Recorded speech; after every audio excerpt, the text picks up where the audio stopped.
Making a Stance, Intercultural Communication Research as Social Action.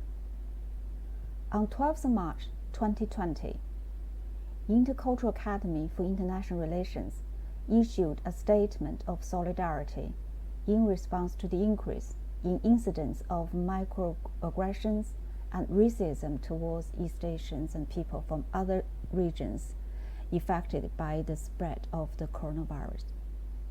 It called upon researchers to embody the values and practices that we embrace as interculturalists, to affirm human and cultural dignity, exhibit empathy and respect, and engage across barriers and boundaries to help those in time of need. In this podcast, I discuss how we can meet these goals through engaging with and foregrounding intercultural communication research as social action.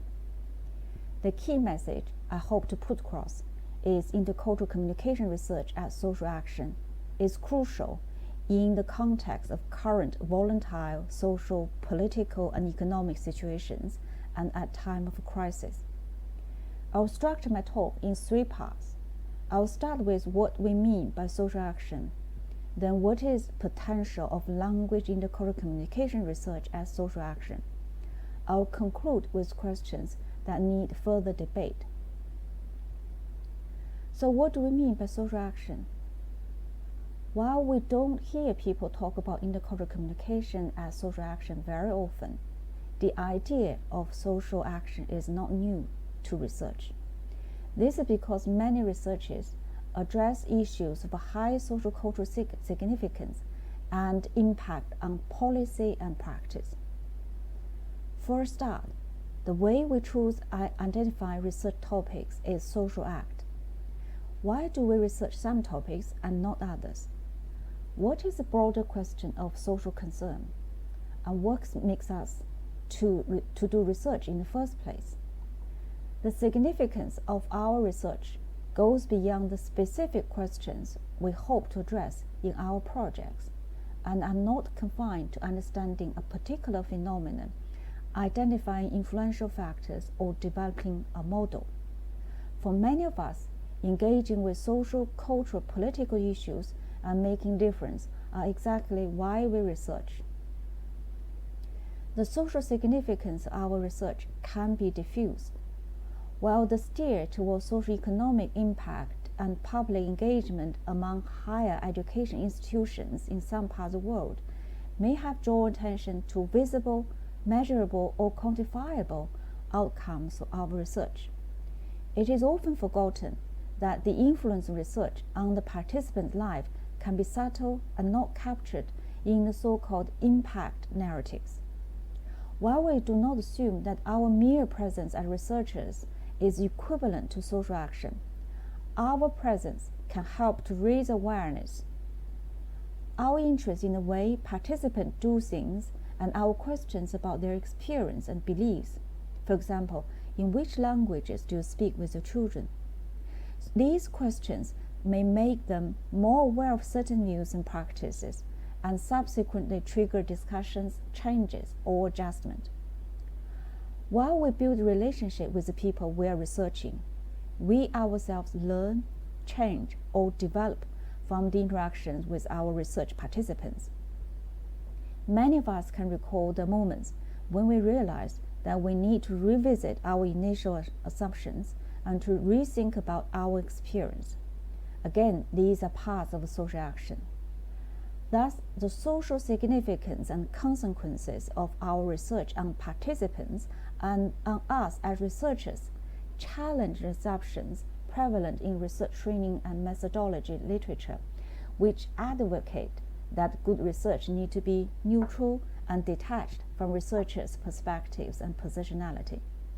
On the contrary, we should recognize that our research embeds, not leads to, impact, and equally important that research is a process of connections and conversations. So what is the potential of language intercultural communication research as social action, and what are the opportunities? Language intercultural communication research with a focus on the interplay between language, culture, and communication has emerged as a shared interest among scholars who have disciplinary roles in applied linguistics, social linguistics, language learning and teaching, multilingualism, anthropology, sociology, psychology, and others. Within this field, the last 2 decades have witnessed a noticeable shift from comparative and cultural assassination research agenda to a discourse perspective to intercultural communication. Intercultural communication is no longer simply defined as interactions between people of different cultures, but interplay of various discourse systems based on, for example, gender, age, profession, religion, or ethnicity. There are exciting new lines of investigation emerging within language and intercultural communication research that demonstrate the capacity and potential for social action within the discipline. Noticeable trends include a continued interest in deconstructing cultural differences, membership through interculturality studies, in which scholars seek to interpret how people assign or ascribe membership to others and negotiate categorization. This is particularly relevant to understanding different shades and manifestations of racism and stereotyping and achieving social justice. In my own work, I have investigated nationality and ethnicity talk, or NET in short, the kind of discourse that either explicitly or inexplicitly invoke one's nationality or ethnicity in everyday conversation, such as, "Where are you really from? Your English is so good." These seemingly harmless questions occur more often to someone who looks out of place and puts the addressee instantly at a disadvantage. They reflect people's hidden folk theories of race, reproduce discourse of banal racism, and result in exclusion and marginalization of certain social groups. For the visible minorities, their identities are often ascribed and racialized based on their physical appearance, and then placed in a devalued and minoritized social group outside the dominant group. In the recent events following the outbreak of COVID-19, we have seen differences in health behaviors and beliefs, such as wearing masks or not, becoming an emerging marker of in-group versus out-group relations. I'm currently working on a project together with my colleagues, Professor Rodney Jones and Dr. Sylvia Jaworska, to investigate how Chinese international student behavior in response to the pandemic affects the way they are positioned as outsiders or unwanted, both in UK and in China, and how anxiety and uncertainty that people have experienced during the pandemic have heightened their sensitivity and hostility towards intercultural differences. We have adopted a community participatory design. 5 participant researchers from the Chinese student community were engaged for 6 months in exploring how they and their peers accessed and evaluated information, negotiated intercultural differences, and coped with COVID-19 related stigma, and how this process affected their attitudes towards studying in UK. Throughout the project, participant researchers took responsibilities for setting the research agenda, interpreting the findings, and devising creative and culturally appropriate ways to communicate the result to policymakers, university authorities, and other students. The project is ongoing, and we very much hope that result will improve the ability of universities in UK to support Chinese students, international students more generally, and unique participatory approach developed in the project can be adopted to studying and supporting other multicultural, multilingual communities in the UK during time of crisis. Seeing intercultural communication as social action means that the goal of intercultural communication research is no longer simply about problem solving, for example, how to improve intercultural competence or bridging differences between the East and the West. For example, does the Chinese speaker really mean it when they say that we must get together? Moving away from a romanticized notion of intercultural communication, we need to ask the questions: why, what consequences, and who bears the consequences? Problems in intercultural communication are not just misunderstandings which can be made good if two peoples work hard enough. We need to talk about turbulence, the penalty of being different, the burden of adaptation, and unspoken pecking orders. We need to challenge the given and status quo and unpack power dynamics.